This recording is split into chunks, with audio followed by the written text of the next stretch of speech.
Welcome to Cheat Sheet Tales, where loyalty dies, lies bleed out, and the truth hits like a slap to the face.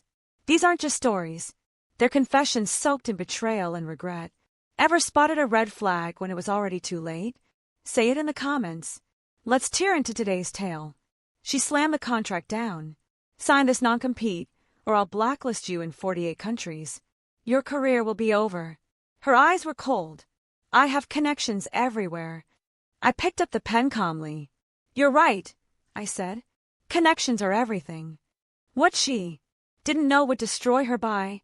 The paper hit my desk, so hard it made my coffee mug jump. I looked up to see Brenda standing over me, her manicured fingers still pressed against the contract like she was branding it into. The would sign this non-compete or I'll blacklist you in 48 countries. Your career will be over. Her voice was ice. I have connections everywhere. I stared at the document. 5 years of my life flashed before me. 5 years of building our international division from absolutely nothing. 5 years of 16-hour days, missed family dinners, sleeping in airport lounges, learning Mandarin and Portuguese and Arabic because I refused to rely on translators when closing deals. 5 years of creating something extraordinary while she sat in her corner office, taking every ounce of credit. My hands were steady as I reached for the pen. You're right, I said, meeting her gaze. Connections are everything. Hi, everyone, I'm Evelyn. I'm 34 and I'm about to tell you how I turned the worst moment of my career into the sweetest victory of my life. Before I go any further though, could you please take a few seconds to tell me in the comments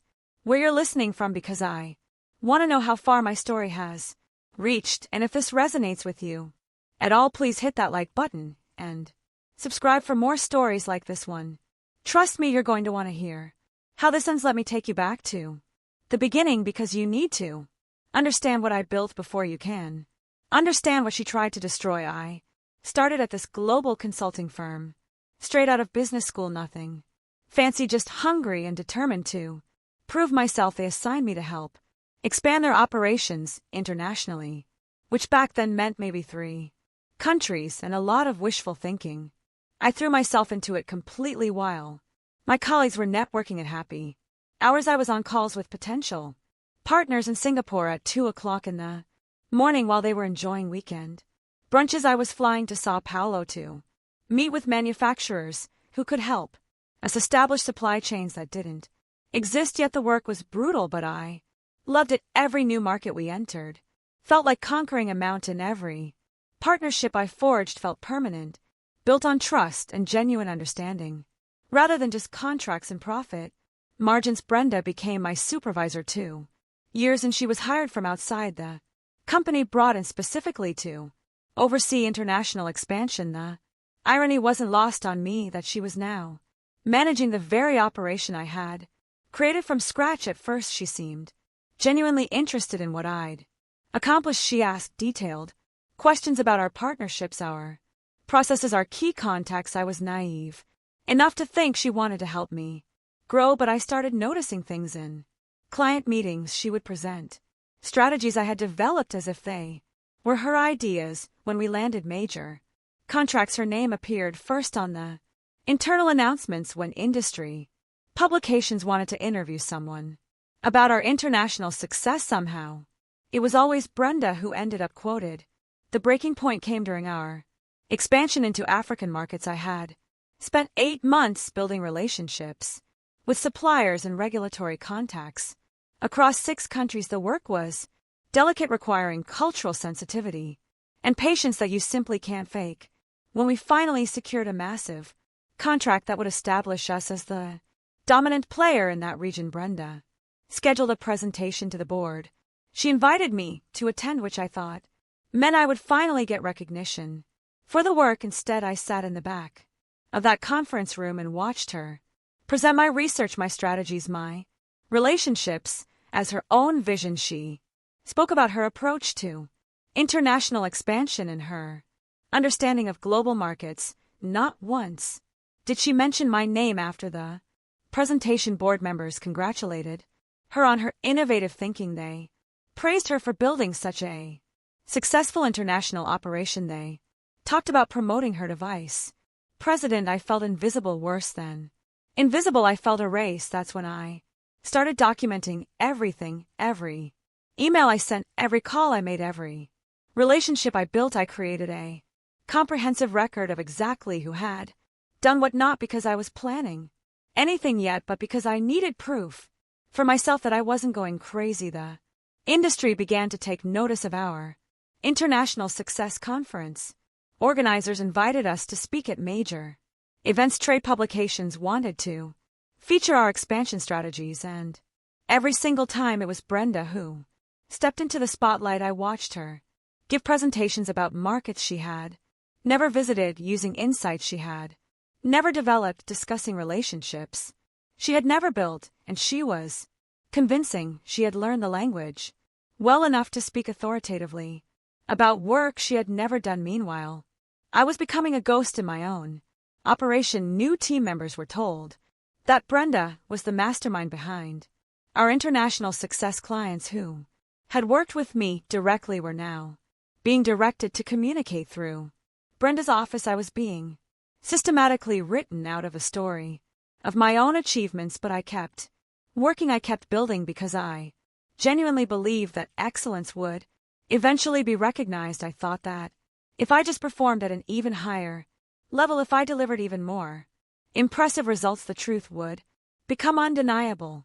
I was so wrong. The opportunity came through a headhunter. A smaller consulting firm that specialized in emerging markets was looking for someone to lead their expansion into Asia. The role was perfect for me, combining everything I had learned with the chance to finally get the recognition I deserved. The interview process was incredible. For the first time in years, I was sitting across from people who wanted to hear about my actual experiences, my real insights, my genuine expertise. They had done their research and knew exactly what I had accomplished, regardless of whose name was officially attached to it. When they offered me the position, I didn't accept immediately. I wanted to give Brenda a chance to counteroffer, to finally acknowledge my value to the company. I thought maybe this external validation would force her to see what she was about to lose. I requested a meeting and explained the situation honestly. I told her about the offer and said I was hoping we could discuss my career path within the company. Her response was immediate and devastating. Evelyn, I think you're overestimating your contribution to our international operations. Yes, you've been involved in the implementation, but the strategic vision and relationship management has always come from my level. If another company wants to hire you for basic operational work, that's certainly your choice. Basic operational work, 5 years of my life dismissed as basic operational work. I asked for time to consider my options. That's when I made the mistake of telling her exactly what the other company had offered me, including the title and the scope of responsibility. Her entire demeanor changed. The dismissive superiority was replaced by something much more dangerous. She realized that another company valued me far more than she had pretended to, and that terrified her. Evelyn, before you make any hasty decisions, you should be aware that your employment contract includes some very specific restrictions regarding competition and client relationships. I'd hate for you to find yourself in legal trouble. I had read my contract when I signed it 5 years earlier, but I pulled it out that night and studied every word. The non-compete clause was broad but standard. It prevented me from working for direct competitors for 1 year and from soliciting our clients for 18 months. I thought I could work within those restrictions. The offer was from a different type of firm serving different markets. There shouldn't have been any conflict, but Brenda had different ideas. 3 days later, she called me into her office. That's when she slammed the contract down on my desk. This is a revised non-compete agreement, she said. Much more comprehensive than your original contract. It reflects the sensitive nature of the international relationships you've been exposed to. I read through it quickly. The restrictions were insane. Not just 1 year, but 3 years. Not just direct competitors, but any company that operated in the same markets. Not just soliciting clients, but having any professional contact with anyone in our network. This isn't legally enforceable. I said, maybe not in court. She Reply, but I don't need a court to destroy your career. I have relationships with every major firm in this industry. Across 6 continents, 1 phone call from me, and you'll find that doors stop opening, references become unavailable, opportunities disappear. She leaned forward, her voice dropping to barely above a whisper. Sign this non-compete or I'll blacklist you in 48 countries. Your career will be over. I have connections everywhere. That's when I picked up the pen and said those words that would change everything. You're right. Connections are everything, because as I signed that ridiculous contract, I realized something that Brenda had completely missed. Yes, she had connections, but I had relationships. 4 or 5 years while she was taking credit for my work, I had been building genuine trust with partners, suppliers, and clients around the world. They knew my voice on late-night calls when crisis struck. They knew my problem-solving style when deals seemed impossible. They knew who actually understood their markets, their challenges, their goals. Brenda had her name on the organizational chart and her business cards and expensive holders, but I had something much more valuable: respect, earned through competence and consistency. I signed her contract without argument. Then I submitted my resignation, effective immediately. Where are you going? She asked. I'm taking some time to think about my next steps, I said. Exactly 90 days, actually, I believe. That's the mandatory cooling-off period specified in this contract. Her smile was satisfied, almost predatory. She thought she had won. For the next 3 months, I disappeared completely from the industry. I didn't attend conferences, didn't take meetings, didn't respond to professional inquiries. To anyone watching, it looked like Brenda had successfully ended my career, but I wasn't idle. I was planning. I spent those 90 days studying the contract I had signed with obsessive detail. Every word, every clause, every possible interpretation. I consulted with 3 different employment lawyers, not because I wanted to break the agreement, but because I wanted to understand exactly what I could and couldn't do within its terms. What I discovered was fascinating. The contract was designed to prevent me from competing with my former employer or working with their clients, but it said nothing about creating entirely new categories of service that didn't exist when the contract was written. I also spent those 90 days reaching out to relationships I had built outside our immediate client base: vendors, suppliers, industry associations, regulatory bodies, academic institutions, people who knew my work but weren't covered by any contractual restrictions. And I researched, I studied emerging trends in international business, new technologies that were reshaping global commerce, regulatory changes that were creating opportunities and challenges that most consulting firms hadn't even identified. Yet by day 89, I had a complete business plan for something that had never existed before. Not a consulting firm that would compete with my former employer, but an advisory service that would address problems the traditional consulting industry wasn't equipped to handle. On day 91, I filed the paperwork to establish my own company. I called it Global Insight Advisory, and our specialty was helping companies navigate the increasingly complex intersection of technology regulation and cultural adaptation in international markets. We weren't management consultants, we weren't implementation specialists, we were strategic advisors for challenges that fell between the cracks of traditional services. The timing was perfect. While I had been building traditional international operations for my former employer, the world had been changing rapidly. New trade agreements, emerging technologies, shifting regulatory landscapes, evolving cultural expectations. The old playbook was becoming obsolete, but most consulting firms were too invested in their existing approaches to adapt. I, on the other hand, had spent 90 days doing nothing but studying these changes and designing solutions.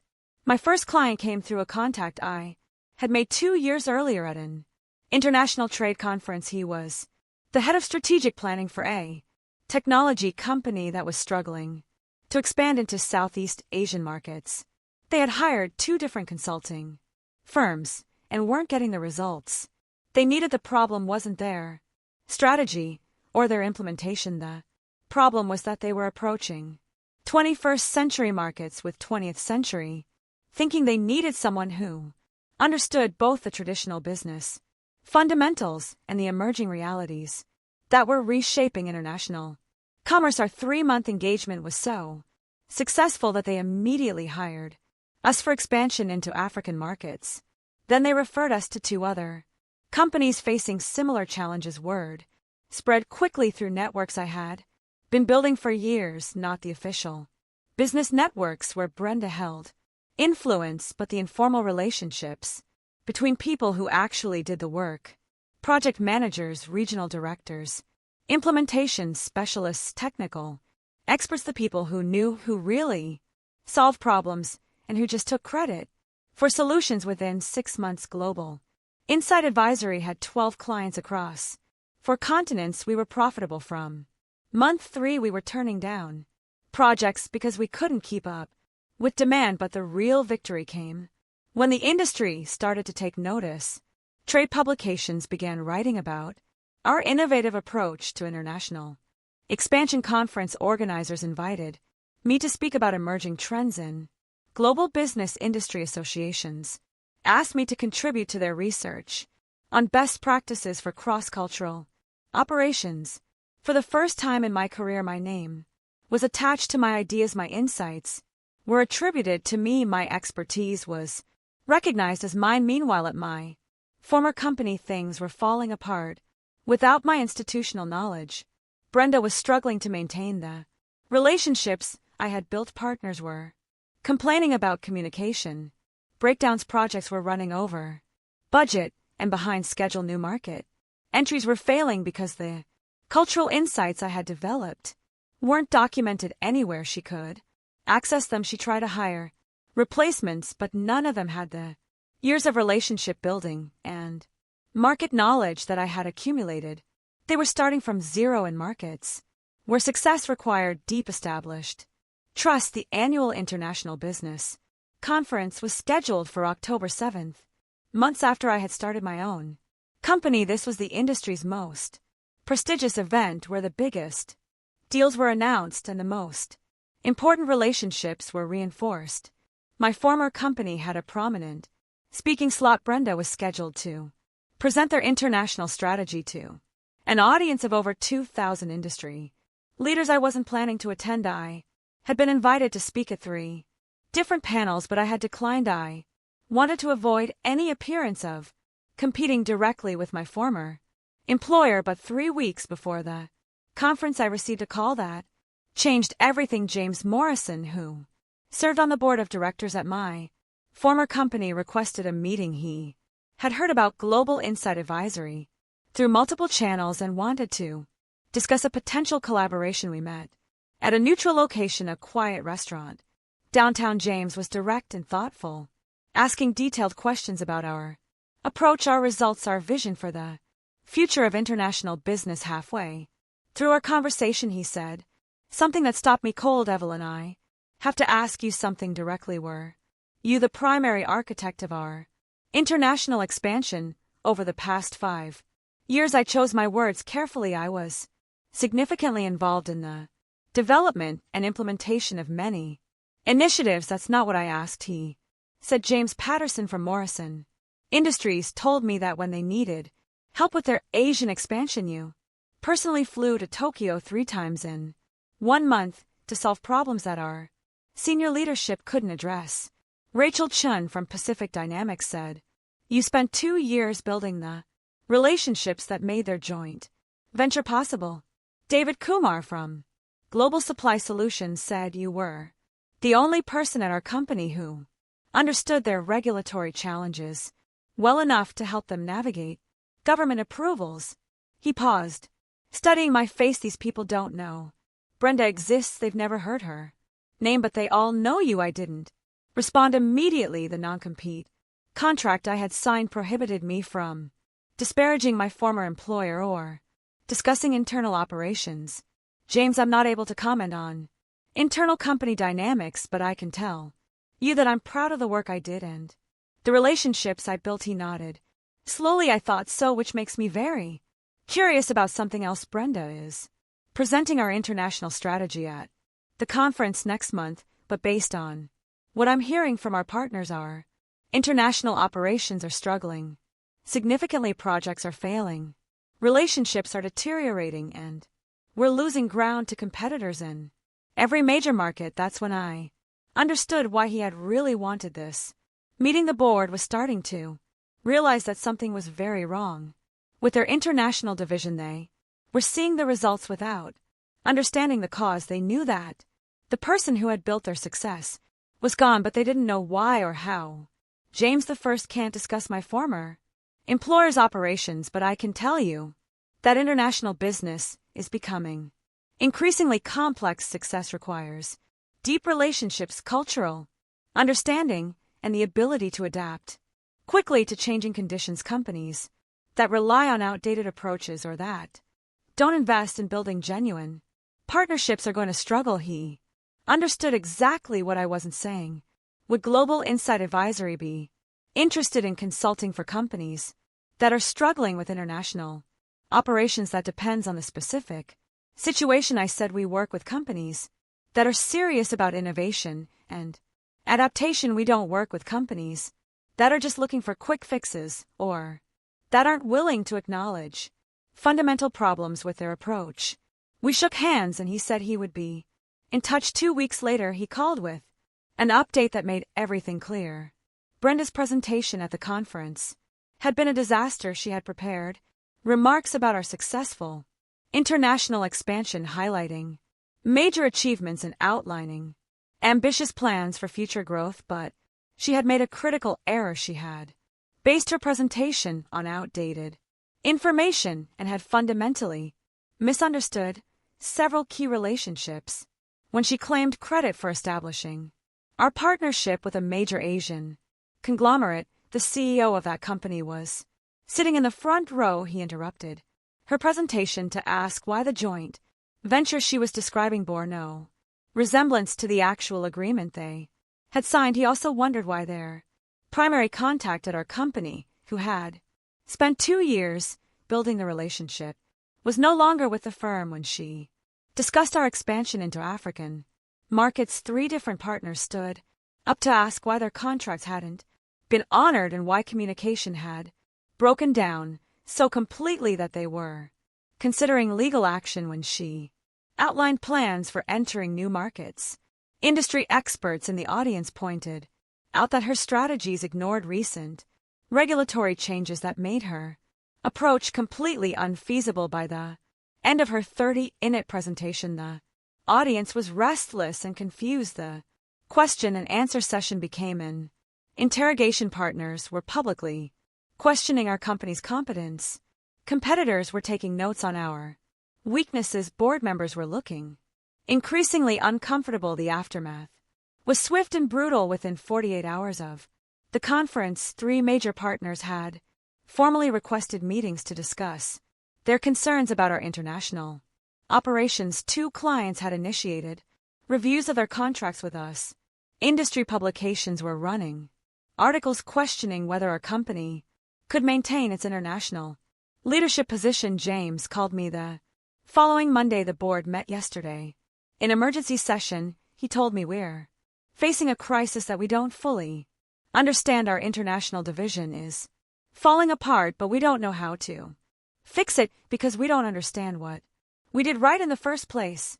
He paused and I could hear the frustration in his voice. Evelyn, we need help, not just consulting help, but someone who understands our business, our relationships, our challenges, someone who can help us rebuild what we've lost. What about Brenda?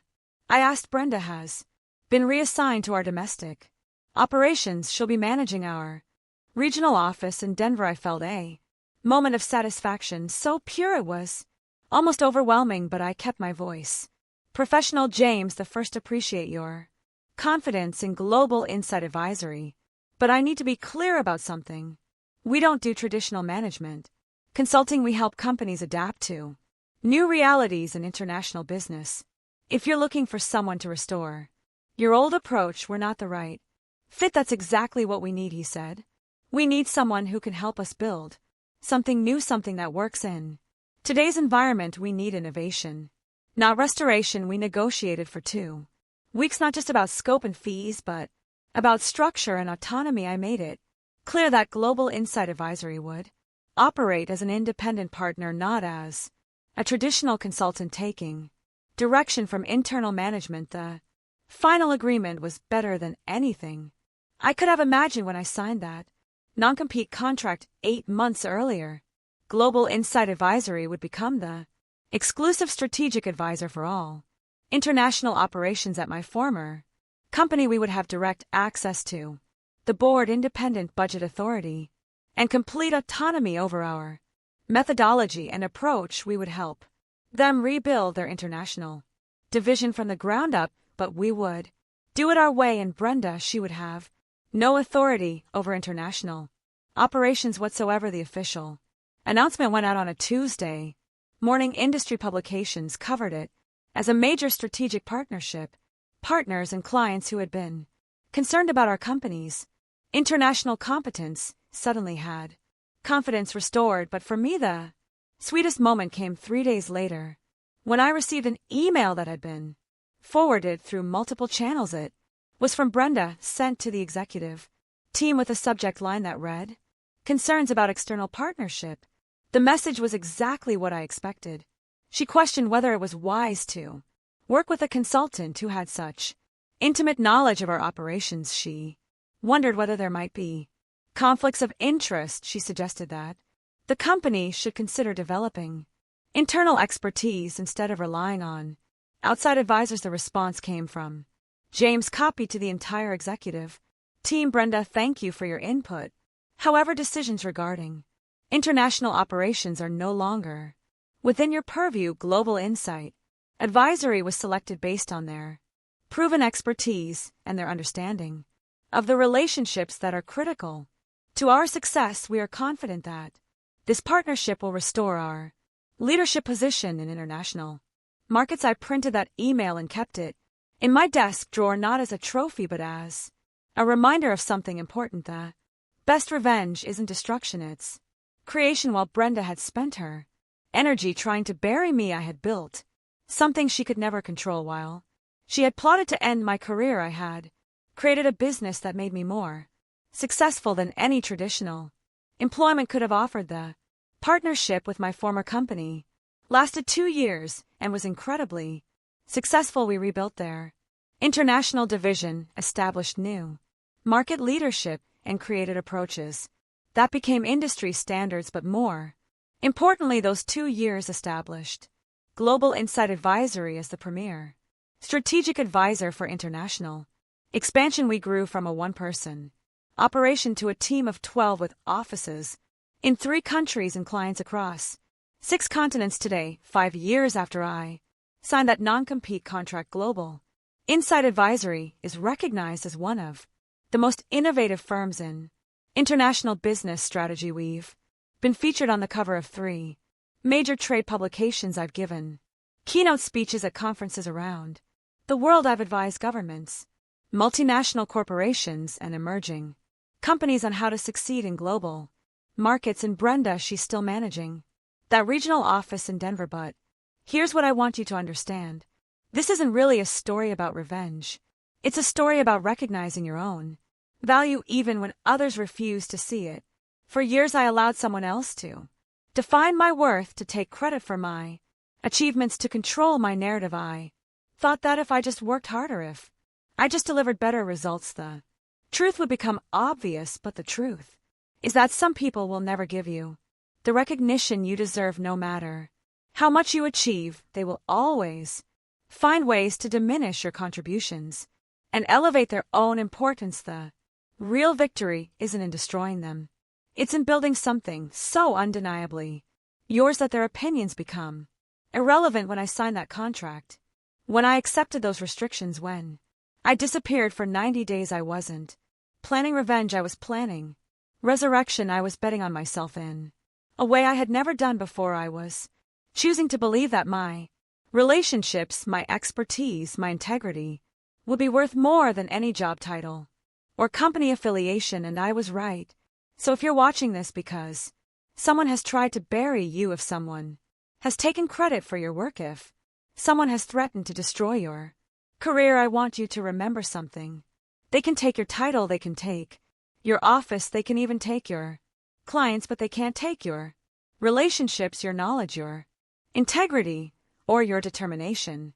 The most powerful revenge is becoming so successful that their approval becomes meaningless. Build something they can't control, create value they can't diminish, develop relationships they can't manipulate, and then watch as their threats become whispers. Their power becomes irrelevant, and their names become footnotes in the story of your success. If the story resonated with you, if it gave you hope or inspiration, or just reminded you that justice sometimes does prevail, please take a moment to like this video and subscribe to my channel. Your support means everything to me, and it helps ensure that stories like this reach the people who need to hear the most. And please tell me in the comments, have you ever faced a situation where someone tried to destroy your career or take credit for your work? How did you handle it? What would you do differently? Because here's the truth.